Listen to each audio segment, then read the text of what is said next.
அறிவோம் ஆரோக்கியம் நேயர்கள் அனைவருக்கும் அன்பான வணக்கங்கள். நான் ஸ்ரீவர்மா மருத்துவமனையின் பெண்கள் சிறப்பு மருத்துவர் ஜெயரூபா.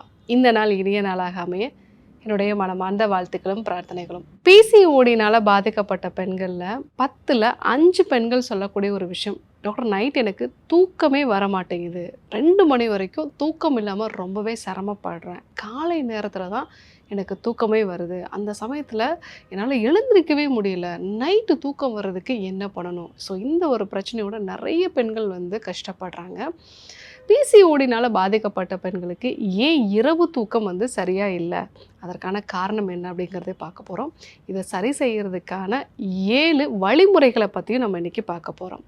ஸோ ஏன் பிசிஓடினால் பாதிக்கப்பட்ட நபர்களுக்கு தூக்கம் சரியாக வர மாட்டேங்குது? இது பிசிஓடியை பொறுத்த வரைக்கும் இது ஒரு மாதவிடாய் சார்ந்த பிரச்சனை மட்டும் கிடையாது. உடம்புல இருக்கக்கூடிய வளர்சிதை மாற்றம், மெட்டபாலிசம் சரியாக இல்லாதனால வரக்கூடிய பிரச்சனை. அதில் மிக முக்கியமான ஒரு காரணமாக இருக்கிறது மன அழுத்தம் தான். மன அழுத்தம் அதிகமாக இருக்கக்கூடிய நபர்களுக்கும் பிசிஓடி ஈஸியாக வரும்.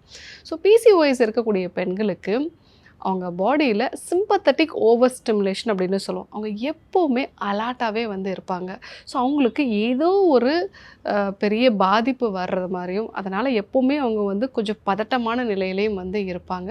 ஸோ இந்த ஹை அலர்ட் கண்டிஷனில் இருக்கிறதுனால தான் அவங்களால தூக்கத்துக்கு தேற்ற மாதிரி அவங்களால செட்டிலே ஆக முடியல. நிறைய பெண்கள் அந்த நைட்டு தூங்க போகும்போது தான் நிறைய தாட்ஸ் அவங்க மைண்டுக்குள்ளே வந்துட்டே இருக்கும். அன்றைக்கி நடந்த விஷயங்கள், என்றைக்கோ தவற விட்ட சில விஷயங்கள், ஃப்யூச்சரை பற்றி ஒரு பயம், இது மாதிரி தொடர்ந்து எண்ணங்கள் இருக்கிறதுனால அவங்களால அந்த தூக்கத்துக்கான நிலைக்கு போக முடியல.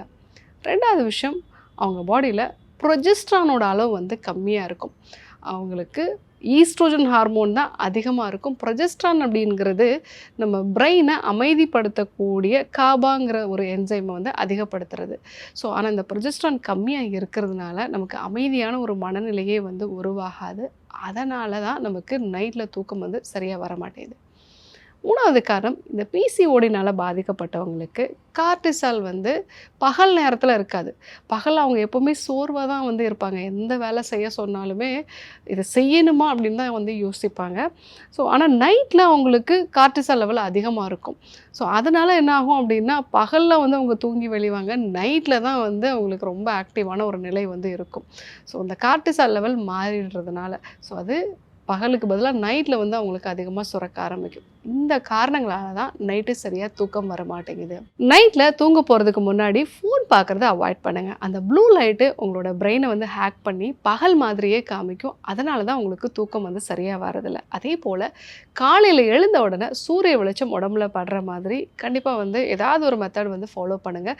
ஸோ அப்போ தான் உங்கள் பாடியில் நைட்டு மெலட்டோனின் செக்ரீட் பண்ணுறதுக்கான டைமர் செட் ஆகும். ரெண்டாவதாக அமுக்கிற ஜாதிக்காய் சேர்ந்த பால் எடுத்துக்கலாம். நைட்டு தூங்க போகிறதுக்கு முன்னாடி பாலில் 1/2 டீஸ்பூன் அளவுக்கு அமுக்கராச்சூர்ணம், 1 பிஞ்ச் அளவுக்கு ஜாதிக்காய் தூள் சேர்த்து எடுத்துக்கிட்டோம் அப்படின்னா இது நல்ல ஒரு இரவு தூக்கத்தை கொடுக்கும்.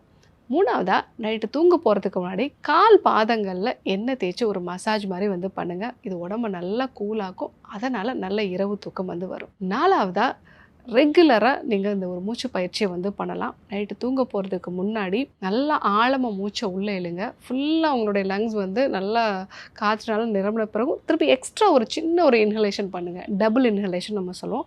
ஸோ அந்த மாதிரி பண்ணும்போது நம்மளுடைய வேகஸ் ஸ்டிமுலேட் ஆகும். நல்லா மூச்சை உள்ளே இழுத்துட்டு 2 வாட்டி மூச்சை உள்ளே இழுங்க. அதுக்கப்புறம் மெதுவாக வெளிவிடுங்க. ஸோ இந்த ஒரு விஷயத்தை நீங்கள் ஃபாலோ பண்ணும் பொழுதே நல்ல இரவு தூக்கம் உங்களுக்கு வர ஆரம்பிக்கும்.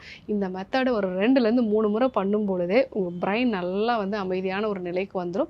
ஸோ தூக்கமும் உங்களுக்கு கரெக்டாக வரும். 5ஆவதாக ரெகுலராக எண்ணெய் தேய்ச்சி குளிக்கிறது வழக்கப்படுத்திக்கோங்க. எண்ணெய் தேய்ச்சி குளிக்கும் போது உடம்புல இருக்கக்கூடிய பித்தம் உங்களுக்கு குறையும். அதனால் நல்ல இரவு தூக்கம் வரும். 6ஆவதாக கால் பாதத்தை எப்சம் சால்ட் போட்ட தண்ணீரில் வைங்க. அதே மாதிரி பூசணி விதைகள் அடிக்கடி எடுத்துக்கோங்க. இது மெக்னீஷியம் அளவு அதிகரிக்கிறதுனால நல்ல இரவு தூக்கம் வரும். 7ஆவதாக ஸ்ரீகேர் கிருத்தம் மானசா கேப்சூல்ஸ். இது பிசிஓடியும் சரி பண்ணும். உங்கள் நரம்புகளில் இருக்கக்கூடிய ஹை அலர்ட் ஸ்டேஜ், நிறைய பிசிஓடி இருக்கிறவங்களுக்கு பார்த்திங்கன்னா ஒரு இன்செக்யூரிட்டி எப்போவுமே இருக்கும். ஒரு நரம்புகள் அதிகமான அளவுக்கு அலாட்லேயே இருக்கும் அவங்களுக்கு. ஸோ சின்ன சின்ன விஷயத்துக்கு கூட பெருசாக பயப்படுவாங்க. இந்த விஷயம் தவறுதலாக போனதுன்னா பெரிய பிரச்சனையாக மாறுமோ, இந்த மாதிரியான ஒரு பயத்திலே இருப்பாங்க. அதை நெய் சேர்ந்து இந்த ஸ்ரீகேர் கிருத்தம் ரொம்பவே சரியான முறையில் உங்களுக்கு பெட்டர் பண்ணும். அது கூட மானசா கேப்சூல்ஸும் எடுத்துக்கும்போது நல்ல இரவு தூக்கம் வந்து இருக்கும். ஸோ பிசிஓடினால் பாதிக்கப்பட்ட பெண்களுக்கு இரவு தூக்கம் வந்து சரியாக இல்லாமல் இருக்கிறது மிக முக்கியமான ஒரு அறிகுறியாக இருக்குது. அதனால் டே டைமில் அவங்க அதிகமாக சிரமப்படுறாங்க. ஸோ அதற்கான உணவு முறை மாற்றங்கள், வாழ்வியல் முறை மாற்றங்கள் என்னென்ன பண்ணணும் அப்படிங்கிறத நம்ம வந்து இன்றைக்கி தெரிஞ்சுக்கிட்டோம். கண்டிப்பாக ஃபாலோ பண்ணுங்கள். யாருக்கெல்லாம் இந்த விஷயம் தேவைப்படுமோ அவங்களுக்கும் இதை சொல்லுங்கள். இதே போன்று இன்னொரு அற்புதமான தகவலோடு உங்களை சந்திக்கிறேன். நன்றி, வணக்கம்.